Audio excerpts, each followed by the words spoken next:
Wedding goes by, everything is gone. They're left with the bouquet that's physically there, that is wilting and dying. And they're like, oh my gosh, I thought that wedding flowers were not that important to me. However, when they start realizing I walked down the aisle with that bouquet, saying yes to my loved one, the most important decision of my life, Yes. and these flowers are dying. Like, how can I preserve them? Yes, we may be creating 50,000 pieces over the past who knows how many years, but for our client, this is the one time Right. you're going to get this. If we're talking about weddings, Mhm. that is your one piece. And we Right. want to make sure that we don't never lose that. Hi, my name is Andrea, and besides of being recently married, I own the leading company in bouquet preservation in the world. It is when connecting with my clients that I felt the need to serve them and help them navigate this new and exciting journey. On this podcast, we bring you everything you need to know to plan the wedding of your dreams. We'll be featuring conversations with top wedding vendors and valuable tips and advice from real couples. Whether you're engaged or simply love, this podcast is for you. So sit back, relax, and let's get started on this journey to your perfect wedding day. Welcome to the club, to Bridal Club. Welcome back to Bridal Club. Today, we have a very special guest. She is our podcast producer for Bridal Club. And now she's going to be here interviewing me as the host, since we're talking about bridal bouquet preservation. So I'm super excited to have you here. Many people might not know this, but I'm also Andrea's friend. We met doing pop-up markets in Dallas. You'll hear a little bit more about that today as she's going to share more of her story. But it's been an honor for me to see literally you standing in those pop-up markets, selling your stuff to where we are today. So let's get started. Yes. DB Andrea is about to celebrate its 7-year anniversary, and it's almost been a decade since you first pressed your first flower. I'd love for you to share more about who you are, the story about DB Andrea, and just everything about your journey. The first time that I preserved flowers were the flowers that Justin, my now husband, gifted me for Valentine's Day. I learned that his grandmother used to press flowers in books. I had no idea that that was a thing that people could do. I remember going to a library, opening a book, and seeing a big pansy. It was a huge pansy that was entirely brown. I was like, that is so fun that you can just preserve something that is so meaningful to you. It started where we are today. I always consider myself creative, but it wasn't until I started pressing flowers that I knew that I really wanted to do that. It came so naturally to me, and I just loved it so much. I'm not necessarily the most patient person. On the other hand, flower preservation teaches you how to be Right. very patient. Yes, Yeah. because you can press a flower and it's not going to be ready until weeks after, sometimes even months after, depending on what kind of flower you're working with. When I was a young girl, I always loved weddings. And I used to cut out, like, from magazines and the social part of the newspaper on Sundays. They have all the weddings and the Yes. quinceañeras in Mexico and so on. I used to cut out all of those little images and I used to collect them all because I thought one day I was going to be a fashion designer. And that was my calling. Thought it was, until my mom did not let me go to school for fashion design. Just because in Mexico, unless you're very well connected in that industry, it's very hard to make it, to be honest. Whereas here in the United States, which I didn't live here then, there's so much opportunity. You can truly, if you just put it in the effort, and you're passionate about what you do and you like really, really work hard, there's an opportunity for you to be successful. That was basically why I didn't go to school for fashion, but I did go to school for marketing. I love marketing. I love business, obviously, everything related to business and to grow a brand and stuff like that. Marketing is kind of like the fun part of business. So that's why, out of my options that my mom gave me back when I was going to go to school, marketing was kind of like the one I chose. When I was actually here back in the United States, I finished marketing and I went to school for fashion, though I didn't finish. So it's always, the fashion part has always been kind of like a part of me, and the wedding industry as well. So the fact that we're here today and what we mostly do is bridal bouquet preservation, Right. it's kind of like a full circle for me. I remember telling you, Andrea, you're going to go far. Like you just had like this it factor, and then your pieces definitely were set apart. How did you know that time just doing these little markets that it would lead to where we are today? Yeah. Well, first of all, thank you so much for saying that, Vickie. I feel like the very first time that I knew I could at least sell these was after creating my very first piece. They were actually fashion sketches. It was like a tiny little 5x7, Yes. three fashion sketches. And then the clothing were pressed flowers. And they were actually the pressed flowers from that same bouquet that I mentioned Justin gifted me for Valentine's. And I remember I came home and I crafted that piece and I framed it in a Michael's frame. So I put it downstairs and he came home and he was just so intrigued. And Justin is, he's very picky. He's not surprised by most anything. And he was just very intrigued on the piece. And he said, you could sell those. And I was like, no, who's going to buy that? This is just something I did for myself. But he was not wrong. I posted on my Facebook and I got inquiries from family and friend members asking if I could recreate something like that for them. And that was the very first clue, like, okay, maybe I can sell these. After that, as I said, he had his own business and I was just working late just to wait for him, basically. And I was having so much fun crafting all these pieces for myself and like doing different silhouettes. I even did the Bucky silhouette and I sent it to Bucky because I was going to work with them. And then I signed up for the market. I remember applying, and when I got accepted, I was like, wow. I went to a couple of them and I signed up. This is like early spring 2017. So it had a whole year had already passed since I started pressing flowers in 2016. I signed up for the November market.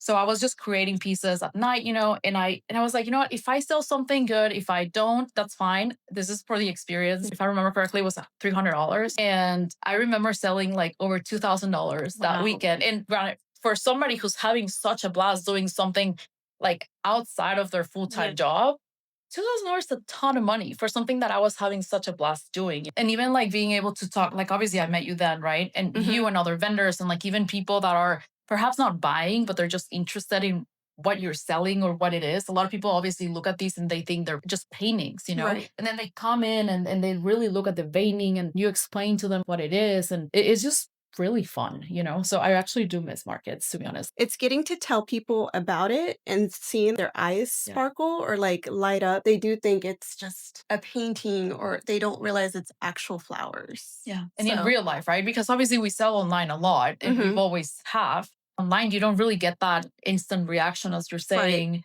of, oh my gosh, somebody's really actually interested and they're looking and they're mesmerized and they're asking questions. After that, I signed up for everything I could. Sometimes even like 2 markets on the same day. That's when I hired like the first person who started helping us.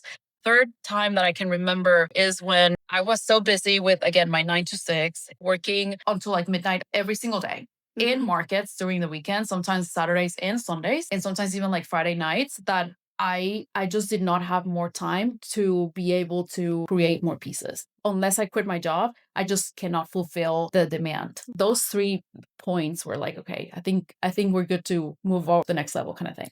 That's amazing. Going back to the markets, you were pressing flowers. That was the first method that you explored in. Since then, which is now almost a decade in, you offer 3 different methods of flower preservation. Can you talk about those, the difference, the pros and cons, what your customers should keep in mind, and even which one's your favorite? Obviously, press are my babies. That is how I started. I started experimenting with blocks in 2017. But I failed miserably. First flowers I preserved in 3D were used with silica gel, but the little balls, and so all my flowers were dented.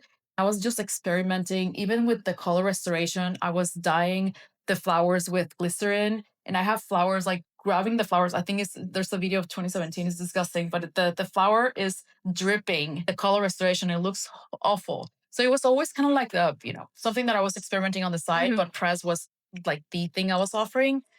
The blocks we started offering in 2019, 2020, 2020. But it was private sales only. Okay. So we started preserving flowers and offering the blocks after so many failure attempts. Since our press pieces were so intricate and the quality was so different than anything that you could see out there in the market, I could not launch something that was just mediocre. Gotcha. And so that's why it took me so many years for me to perfect the blocks, for me to be able to offer them to everybody. So again, the people that were booking with press, I started offering them as an add-on only.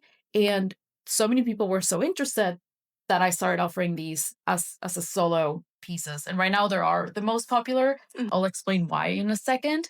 We now offer also the press 3D, which is basically shadow boxes with a modern twist. Our shadow boxes are 4 inches thick. That allows us to add a lot of layers, which is something that we've been known for doing ever since the get-go. on both press and the floral blocks, because we like to really recreate volume of the bouquet, even if it's 3 to 4 inches thick. I'm biased, but the website does not do justice to our pieces. Even if we try to put them at an angle, they look so flat that whenever people actually come here at the studio when they're dropping off their flowers and get to see the dimension of the pieces, specifically on the press pieces, if they're choosing the double mat, they're able to see all the intricate, like the veining, the Yes. layers, and I think that's why people love them. If I were to choose one and one only, I would go for the press. I think that the press is like the main piece of art of any room. You walk in a room and you're going to see basically everything that's eye level to you. Walk in this room and one of the very first things you're going to see is that, right? Whereas a floral block, of course, is stunning, and those are my babies too. Yes. And I love that piece so much. It's not like a solo stand piece, right? You're going to have a lot of more elements around them. Typically a bookshelf, whereas again, the solo piece can be a press piece. In regard to the aging, that's something that we are super transparent about. I really want to make sure that whenever somebody's choosing a type of preservation, they're understanding how it's going to age. We've experimented with these for so many years, and we have done over 50,000 pieces. Wow. I know it's a lot. It's a lot to think about. I'm like, oh my gosh, that's insane. But with all of that comes a lot of experience and experimenting, right? So the resin will yellow to a degree over time. This is something that I cannot talk enough about because I want to make sure that everybody knows. It's on our website.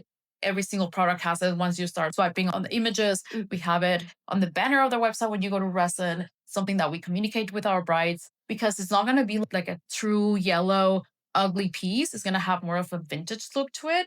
However, it happens, right? So we have a lot more control over how pressed pieces basically transform because we don't submerge those flowers in chemicals.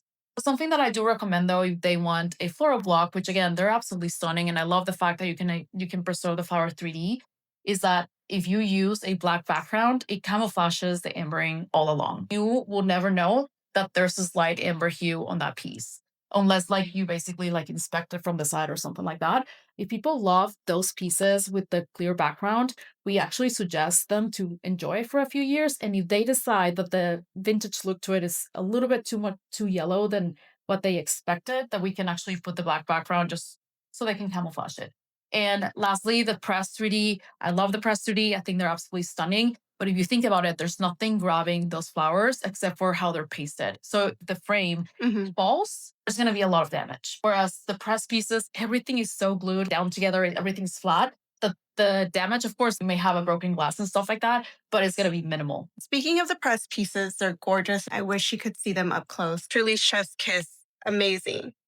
But there are a lot of misconceptions where people have thought they are paper, they're not real flowers. Can you explain more about that? As I said, we've done 50,000 pieces. And whenever I start pressing flowers, of course, the very first pieces that I made, they were not color restored. So after literally like a month, colors were fading so fast, even though they were so vibrant in the beginning, that's something that I couldn't offer. Just like the fact that it was going to change so drastically. Even the color restoration alone, we have 7 methods and often use combined to give you what you see today. So for instance, I have pieces from like 2018 that were color restored because I started color restoring. As soon as I started experimenting with like basically hand painting the flowers, I could not go back to offering something that I knew was going to change so drastically. What made you want to add the color in versus allowing them just to age naturally? I wanted my flowers to look exactly how they did when they were fresh.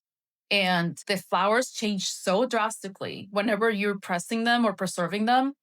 Some even more so than others. Even if you preserve them, they look pretty close. They will change to beige and brown within months. And so knowing how they were changing, I just didn't like that process at all. I mean, it's one of those things that people say like, oh, well, they're aging with you. But I mean, there's a reason why we use makeup, right? Most girls, I'm not saying everybody. There's a reason why we like to enhance ourselves. Like, why would you not want to enhance those flowers as well? Especially if looking at those pieces, I remember my bouquet looking exactly like that. Those were the colors of my flowers.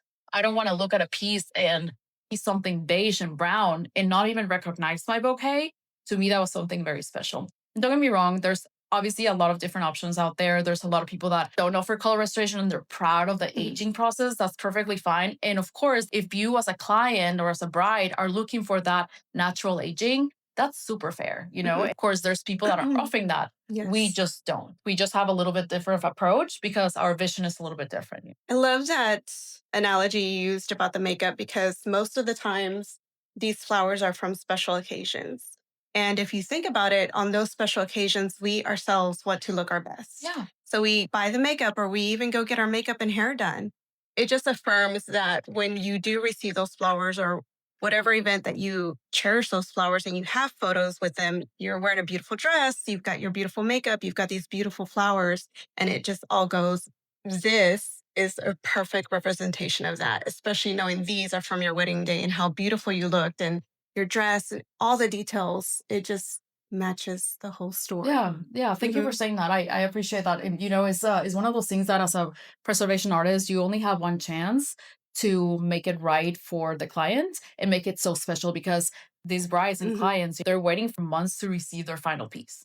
And so whenever they open the piece, think about it. If those flowers don't look super close to what they look when they were fresh, that instant connection right there is going to be gone. If they see the flowers and they're like, oh my God, it's my bouquet, that moment right there, it's so special that it's going to continue to be there as years go by. So every time you look at the piece again, you have that connection. It was a happy feeling when you open it. It was the very first experience of the unboxing. And so it's so important. If those flowers were brown or beige and I just didn't have that connection, that unfortunately is the very first thing that I experienced opening my piece and very likely going to continue to happen every single time that I glance at it. I got my daughter's quinceañera flowers preserved. You ended up posting a sneak peek of the piece. I remember going through the stories and stopping because I immediately was connected. I didn't know who was working on my piece. I didn't know any of that. And I stopped because it looked familiar. Yeah. And then I realized those are Mia's flowers. Yeah. And literally the emotion that it gave me, the piece was not even done. Instant connection was there. And it Yeah. is so true because I recognized it because of the colors. Yeah. Speaking of the quality, we like to call it the DBANDREA difference, which is not just the quality, but the entire customer experience. Can you share what else sets DBANDREA apart from other flower preservation companies and artists? Yeah, first of all, I do want to say that we've always been criticized in this industry. And I don't necessarily say that in a negative way. It's just it has happened. I remember people will be like, well, you're cheating because you're pressing flowers petal by petal. And this would be like in so many Facebook groups, of course, on all kinds of comments on social media and stuff. You're not pressing them as a whole, so you're cheating. Like yours are not wrinkled, they're like more flat. Of course, now you're seeing a lot of people do that, right? And same thing with the color restoration. People will reach out to me like other preservation artists and will be like, can you not showcase how much of a difference they make when you restore the colors? I mean, at the end, I really am so proud that we have pushed this industry altogether to become better. That is just in my DNA to always be pushing forward because I'm just the happiest when I'm stressed in a way. I don't know. It's so weird and it's so weird for people to understand sometimes. If you're an entrepreneur, you may know.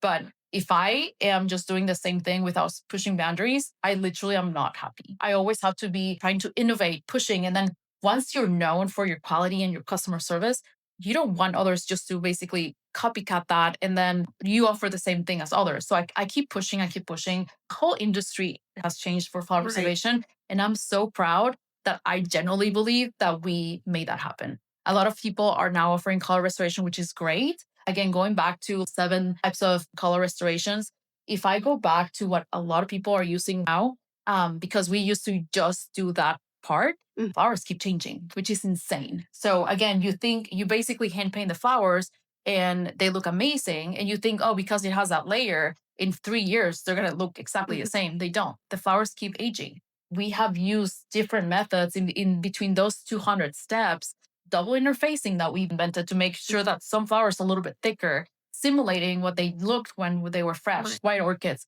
If you touch those white orchids, they're pretty thick. They're obviously full of water, right? Whenever you preserve them, they're so thin, you can sometimes even see through them that people don't understand how much flowers change and then they become even brown and beige, as we discussed, right? So if you're adding just a layer of paint, that will continue to age too. And of course, we learned the hard way too, right? So again, that double interfacing and the type of color correction that we do on top of it really does make these pieces look like this for very many years to come. So that is kind of like why we're so proud of the 200 steps. I don't feel like people realize what those 200 steps consist on.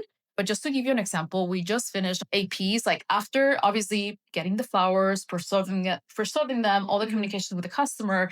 Once we were actually crafting the piece, it took over 100 hours. Wow. So that is more than 2.5 weeks of one single artist working on the piece just to craft and make sure that it looks as close as possible to the fresh flowers. Again, we are super proud of our quality. We definitely take a lot of time and effort, like figuring out each type of flower, sometimes even each part of the flower, because a single flower, like a sunflower, if you press it all together, your petals, because there's different thicknesses and obviously retain the water differently than the actual center, they will become so wrinkled by the time that you take them out that you're not even going to recognize the sunflower. So you have to take it apart. And then the center needs two types of preservation for it to look flat and beautiful like the petals. Every single flower is different, but it's fun. Speaking of quality, a recent TikTok video went viral.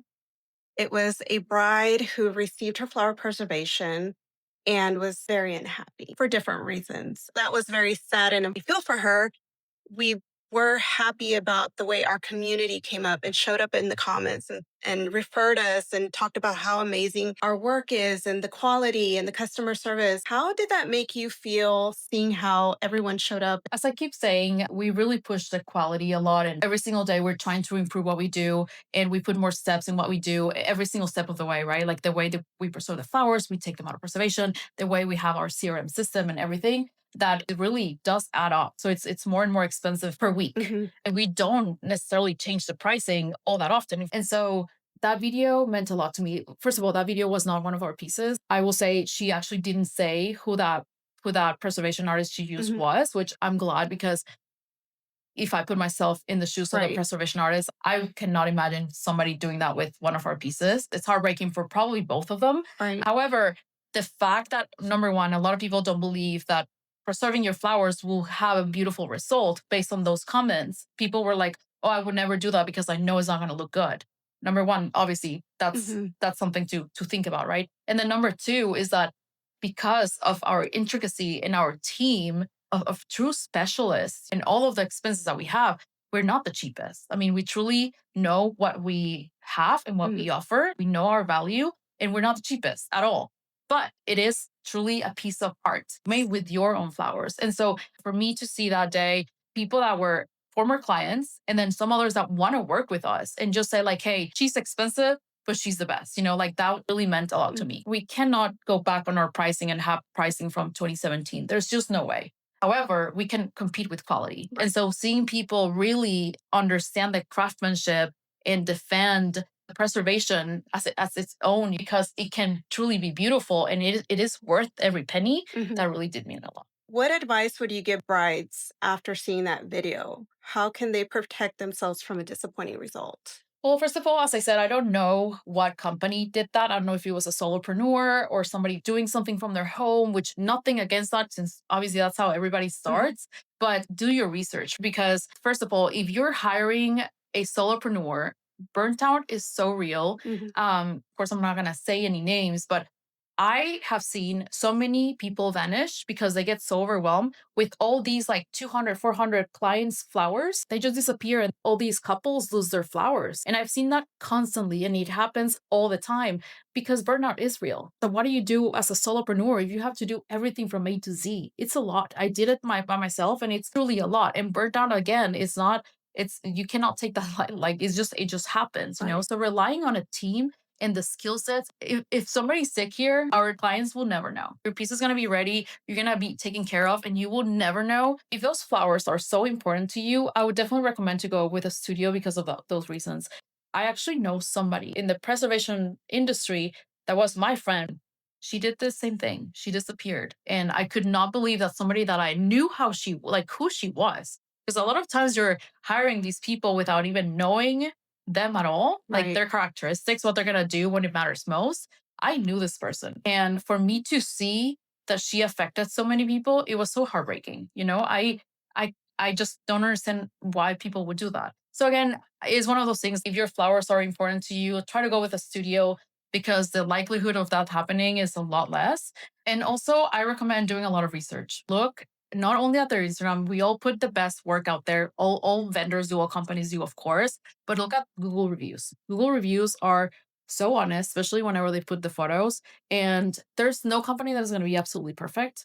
Right. But look at the reviews, look at the ratings, look at what people are saying, right? And the photos that customers are sharing. We actually have a gallery and we put a lot of effort and money into it. The gallery is amazing. You can go on there and you can filter by flower, by floral block shape, by preservation type, even down to the double matte colors. It's that detailed where you can go in and just go and see how flowers preserve. The flowers that you pick, are they going to look the way that you want? Because they do look different in floral blocks versus pressed. It's such a handy tool as a customer Mhm. to go in there and look and see real life results. The customer for sure, right? Because again, if you have a very specific flower, anemones, I love Mhm. anemones. If you go in there and filter by anemone, standards and expectations are going to change once you're seeing what the flower will look like preserved because it does vary. Some flowers are so delicate that don't preserve the best. Like dahlias, for instance, we put a lot of effort in how we preserve them, but it's not very fun when we get them, to be honest. We'll work with them, of course, and we love how they end up looking, Mhm. but the whole preservation of dahlias is not cool, But again, if you have dahlias and they're so important to you, go seek for those flowers in people's work. Transparency is one of our core values. That gallery helps us so much too, because new clients may not know to look for certain things, but we tell them, Mhm. that's something that we actually tell them, like, hey, this is what a calla lily preserves. Go check it out in here. It varies. It's part of the transparency and setting expectations, which is so important. Because one thing to keep in mind is that as much as we try those flowers to look as close as possible to the way they did on your wedding day, a perfect match is just not going to happen. I hope anyone out there interested will see how amazing the work is. But let's say they do all that, they check it out and they're like, yes, I want to go with DBANDREA. Can you explain what the process looks like from I'm interested or I'm ready to book to I have my piece. I love it. Yeah. Oh my gosh, I should have gotten a bigger piece. Yeah, right, right. When somebody's looking and considering doing flower preservation, something that really does set us apart is our customer service. Mm. You can call us, text us, or email us Monday through Friday, 8 a.m. to 5 p.m., and we'll answer. We'll answer any questions you have. Tiffany's amazing, our customer experience manager, and I can get on the phone with you as well. Send us a message on Instagram. We're here to make sure that you feel comfortable. At the end, it's an investment piece. Right. We want to guide you through every single option. If you're interested in learning about the process, just give us a call. Once you book, there's a couple of ways to book. You can book the piece that you love on our website, although we do have a lot of options. We have Mhm. almost 200 options. Or you can book a $50 deposit and just reserve your date. And then if you do that, basically, once we get your flowers, we're going to guide you through all your options. Booking the $50 deposit helps because you book your spot and you forget about it until when you send your flowers. We'll guide you through your vision, your budget as well, and so on. So that is super helpful. Once we receive the flowers, we inspect how they arrived. We send photos to our clients just to make sure, again, that transparency is there. We send the arrival photos to the clients. We preserve the flowers depending on what kind of preservation they want. We typically preserve a little bit extra just to make sure that if they want to add something on, Yes. which it happens a lot, or they want to make a bigger piece instead, that we have enough resources. We won't preserve everything just because some clients send us like 5 different Mhm. table arrangements for a small piece. So we obviously cannot take our team and preserve all those flowers for a whole day. The preservation process, it varies a lot. Typically, we do 2 to 3 months. Once we pull them out of preservation, we're going to send our client a design form to schedule a design consultation. Design consultations are not optional to us anymore. I feel like every single time that we just didn't have one, something would arise later on. So we Mhm. just want to make sure that we are super transparent with expectations. It's such a keepsake that it's so important for the couple, and hopefully they pass it down generations at what point that we want to make sure that they have as much input as possible. Another thing that I want to mention is that we have over 10 million ways to customize the pieces. Wow. it I know the number sounds like ridiculous, but It's true. And I just don't want people to see that and then just want that if that doesn't actually mesh with their personalities, their home decor, and what their wedding was. The phone consultations will go over every single detail with you, your home decor. We'll narrow down and ask specific questions so you don't get overwhelmed with so many options. It's such a flawless interaction that you will not even realize our brains are working like algorithms, basically narrowing down your options of what that piece should look like for you. And we'll send images and stuff like that on like, the double matting, what it looks like with the background color and so on. After the design consultation, we basically get to work and your piece will now be on production. That means that our artists are going to start working on your piece. And then once it's ready, then we'll let you know and send you a tracking number. That's amazing. So you spoke about the design consultation. It's part of the DBANDREA Yeah. experience. Why is that such a meaningful part of the process and the DBANDREA experience? I genuinely care about our customers. Thankfully, I have a team that cares so much about our customers. Yes, we may be creating 50,000 pieces Mhm. over the past who knows how many years, but for our client, this is the one time Right. you're going to get this. I mean, don't get me wrong, a lot of people come back and use us for baby showers and sometimes even memorials. But this bridal bouquet, for instance, if we're talking about weddings, Mhm. that is your one piece. And we Right. want to make sure that that is like, that we don't never lose that. So that's number one. Number two, there's no one single wedding that's exactly the same. That I do believe your pieces should be that Right. too. And again, I mean, trust me, it's not easy having so many matte colors, so many frame colors. The more you add, the more expensive it gets, Right. the more you have to have an inventory, the more problems it causes, truly. Mhm. Yet we just believe that if you're gonna invest in something you should make it however you want to. Mhm. So I don't know if you've ever been to one of the design houses when you're like building a house and you get to choose, your flooring and it really sucks when you're spending all this money and they just don't have what you're looking Mhm. for. You're like, Yes. well, what am I gonna do? Just settle for something? Like settle for a wood look that I just don't love? I don't want people to feel that way. So again, that's why we have so many options. Yeah, I love that you offer like kind of these standard colors, black, white, but like even with the frames, the ornate frames and the brush frames that you just launched, it really caters to so many different people. I personally thought I loved the solid look, and then the ornate frames came in and it just gives the piece a whole different feel and Yes. vibe that it makes me look at things differently. Mhm. I love that you offer so much and that you help guide people through that. With that said, I've seen so many different flowers and arrangements. I remember specifically this one bride that had these skull vases and this beautiful, arrangement of flowers.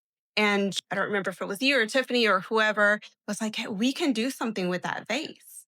And literally took the vase and created it into the piece. There was so many details behind the scenes on how y'all made that happen. It Yeah. was a challenge, Yeah. but oh my gosh, like that's one of my favorite pieces. I'm not even like a skull person, Yeah. but I was just amazed that y'all pulled that off. That's just one of many. Yeah. And for you, looking back, because you've literally seen it all, which piece has challenged you? Well, first of all, with that idea, we thought about that and we told the bride when she was dropping off. The vase was like about 6 inches thick, and our resin pieces go to 3 inches, right? So we're like, well, we'll cut it. Do you have more than one? Because we need to test it. Like, what Mhm. happens if you cut it and it breaks? But we just don't like to say no. And so if somebody comes in with an idea, we actually get very excited because we're making something so different. Right. And yes, it pushes our boundaries big time. So sometimes so much that we have to experiment on our own materials to make sure that whenever we do it on theirs, it's going to be amazing. But I do agree. I love that piece so much. And I That's remember there were like beautiful. literally 4 people placing those flowers to make sure that we were just in sync of what we thought it needed to be. Mhm. And again, it's just a collaboration and it's really fun. And the bride picked up and she cried and it was amazing. Whenever they get so emotional looking at the pieces, it's like we did something Yes. right. Talking about the emotional pieces, we did just have, and we haven't actually started working on this, but I did just a mock-up silhouette. Mhm. We do a lot of silhouettes when it comes to press pieces. What that means is we trace a silhouette that's important to you, whether that is like a circle or a church or something like that. And Mhm. then we place the flowers and cut them to make sure that they fit within the silhouette. So this particular piece we have not started, but it's a mother lost her son. Oh no. And those stories are always so emotional to me, the memorial pieces. But he was a firefighter. And so she remembers him as a firefighter. So we mock up basically a shield. And then inside the shield, there's flames because she had a lot of yellow roses, white flowers, red roses, and orange flowers as Hmm. well. So we're going to try to make and mimic that the Oh flames, my gosh. That's making me tear up right now, just even Oh, thinking about that. it needed to make the mom emotional when she saw the silhouette Right. alone. And the first two didn't. Whenever we sent the last one, she Mhm. was like, I cried. This is it. I even get the chills thinking about it because it meant so much to her that we were so excited to gift this to her. Especially, memorials are always so touching. It's kind of like the last flowers that they basically gave Hmm. to their physical loved one, Hmm. the last ones. Because yes, of course you visit the cemetery, but they're Right. not there anymore. You know what I Right. mean? And so these flowers are so meaningful to them that if we have the honor to be preserving them, we just want to make sure that it's very special to them. To speak more on that emotional connection, you've coined this term, the Cinderella effect. Can you share about what it means and how it's influenced your approach in preserving bridal bouquets? It goes by so fast. And you hear people say this all the time. But it's not until you live it that you're like, how in the world? It just felt like a dream. Like literally just imagine a dream and then you wake up and everything's Yeah. gone. And I knew we were gonna talk about this today. So I actually watched the Cinderella Oh. this Hmm. weekend. I love the movie, Hmm. obviously. But it's so true. Like after her big dance, literally Hmm. it's midnight and everything's gone except for that slipper. Once you get married and the day's over, everything is gone. I mean, you have been crafting this one day Hmm. for a year, sometimes even more, and making it so personalized as we spoke, and it's gone. Yeah. And so you obviously you're gonna have your dress, but you're not gonna look at it daily. But you do look at your wedding bands, Hmm. some pictures that you may hang. I mean, I do have one photo here in Hmm. my office, and your press piece, your preserve Hmm. piece, like this is something that you're gonna see for the rest of your life every single day. Those are three things. The rest, yes, of course, you may have an album with like, your napkins or whatever, Hmm. but that's not a piece that you're gonna look at every day. So yeah, that's the Cinderella story effect. That's amazing. I love that. It's just Thank you. the perfect analogy. What do you recommend for brides as far as the booking process? And for those brides, maybe don't realize it till the end when the day's over. What advice do you have for them? Well, first of all, that happens a lot. As you Hmm. said, the wedding goes by, everything is gone. They're they're left with the bouquet that's physically there, that is wilting and dying. And they're like, oh my gosh, I thought the wedding flowers were not that important to me. However, when they start realizing, like, I walked down the aisle with that bouquet, Hmm. saying yes to my loved one, like the most important decision of my life, Yes. and these flowers are dying. Like, how can I preserve them? First of all, we do recommend booking ahead of time. We cannot express how important this is because we don't want you to be overwhelmed during the process at all. Again, having that $50 deposit, it's super easy for clients, obviously, to not be overwhelmed with selecting all the choices. It happens a lot. So we do offer last minute bookings. So if you go to our website, you can obviously book us last minute. Hmm. Keep your flowers in water, please. It's super important. I cannot express enough how important it is. The way your flowers get to us is basically where you're gonna see. Like, of course, we can restore the shapes and the colors, and we're gonna go above and beyond to give you something so similar to your bouquet. But it really does matter how it arrives. Like if your bouquet's wilted, there's so much Right. we're gonna be able to do with it. Awesome. So part of creating these beautiful pieces obviously come with your vision, your dream, your effort that you put in all these years. But it also is able to happen because you have a team behind you.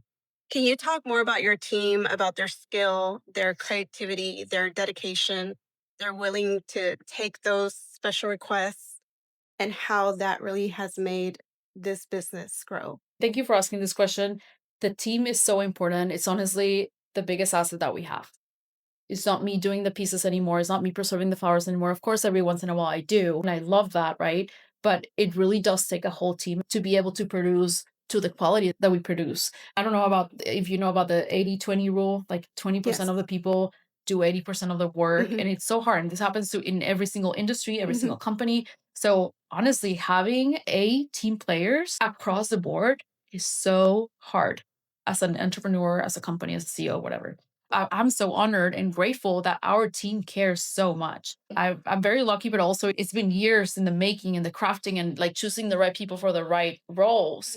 But one of the things that I get asked a lot with other preservation artists is how to hire a team. They often say like, "Hey, I'm trying to hire my first, artist or whatever, and I'm looking for somebody who's either in high school or a stay-at-home mom that doesn't have anything to do." While I get it, right, to like do certain things, that's perfectly fine.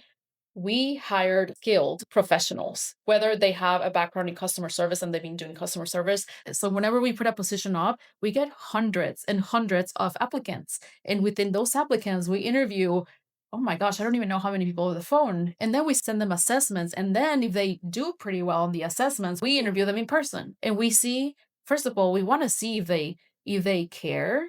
We want to see their personalities because that's so important. I just want to make sure that these people believe in the love story too. They Right. believe in what we're selling because if they don't, then that's a mismatch. And don't get me wrong. I mean, for us to be where we are today, we've gone through a lot of people that have come and go. But again, the team that we have today is, Phenomenal. yeah, I am so lucky. They are amazing. And again, there's skilled professionals and artists. One of the things I love about working here at DBANDREA is obviously the beautiful pieces, everything that we create, but also the way that you push, not just me, but all of us. I'm literally doing this podcast because you pushed me. And it's frightening, but at the same time, it allows me to, oh, yes, I have this in me. And I think that's, again, going back to not just what you create, but like your life in general. You're not just bettering flower preservation, but also your team. You're never going to settle, like ever. And that's a wonderful thing because it keeps us going, it keeps us trying new things. And as you mentioned with the team, they're all ready for it. Not to say it's going to be easy, but we always get there and then we're proud of ourselves. For you specifically, I know that your journey hasn't always been easy. There's been copycats, imitators. There's even people that will steal your images and sell it as their own work. As the industry leader, what motivates you to stay grounded and continue pushing forward through all of that?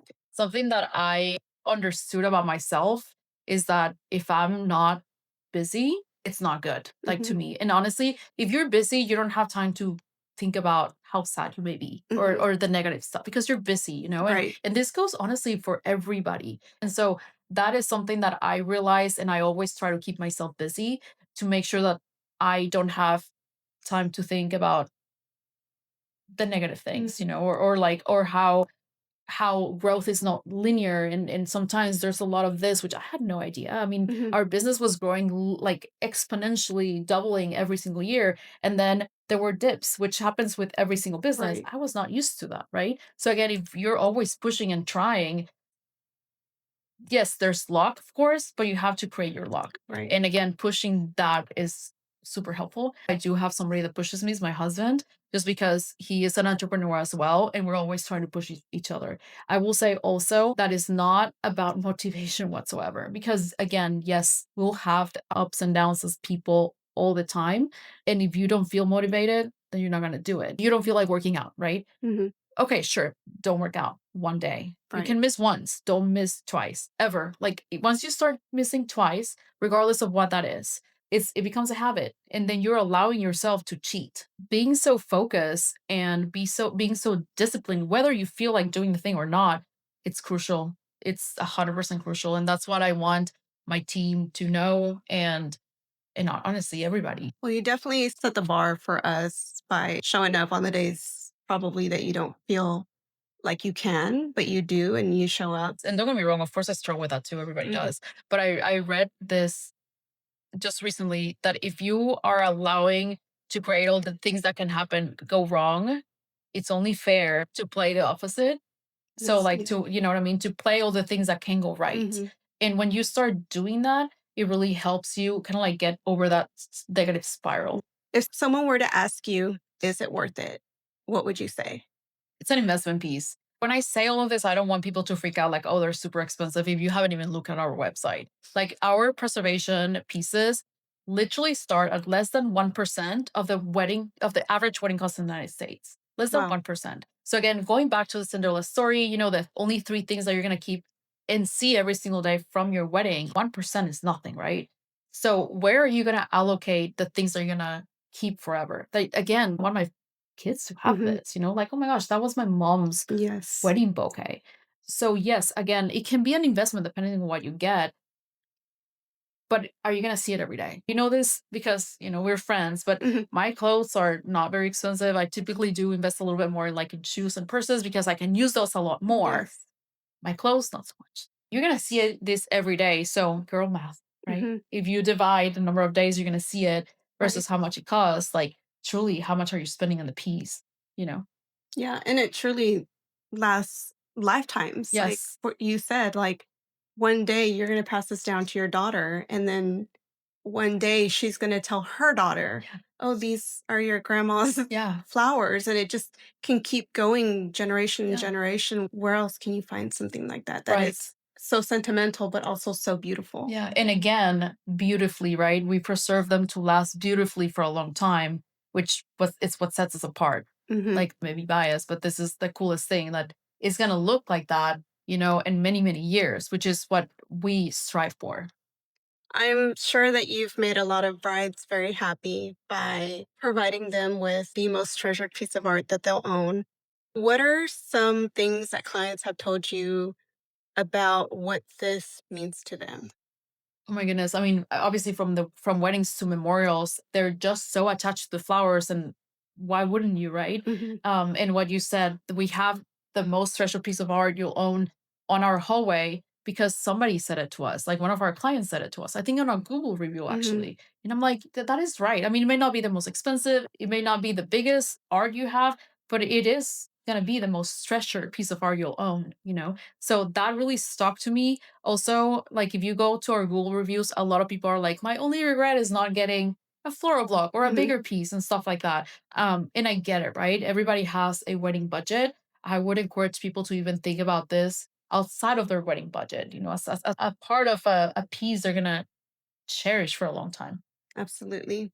So, as I mentioned when we first started this, I've seen you from standing in the heat and the rain at markets all over Dallas to then turning your home into a flower preservation studio, from moving out of that into your first location, and then eventually getting this huge building, becoming a partner with Miss America, preserving so many pieces for so many customers, truly making a difference in people's lives with memorials, creating a team and allowing them to thrive. I mean, we've had team members that you wouldn't believe the job or field that they were in before. And I always tell you, like, I think it's so cool that you have provided jobs for people where they can be creative and artistic and just use their gifts, because there's not many jobs that allow you to do that. With all that said, and with all that you've done, what are you most proud of? Vicky, have helped me Mhm. throughout this whole journey, probably without even realizing things that you say. This happens a lot, and of course, I talk about the linear Mhm. growth. Right? It's hard to take a pause and appreciate everything that you've done. And when I talk to you, you remind me of that. You remind me, would the person getting rain on like big time, like Yes. soaked, in a little tent, at the Mhm. market, would that person be proud of where you are today? And the answer, honestly, is Yeah. yes. And sometimes I feel like I'm not very good at that. Mhm. And you're a great reminder that sometimes you have to be like, okay, you're doing great. You know what I Yeah. mean? So I'm very proud, obviously, of where we are. Very proud of my team. Like my team is exceptional. Very proud of you. Seeing you grow too personally has Mhm. been amazing. Obviously, 50,000 pieces we've created. Looking back and again, it's a number, but that's how many pieces have affected families in a good way. How many families we've touched, with their own flowers, just preserved.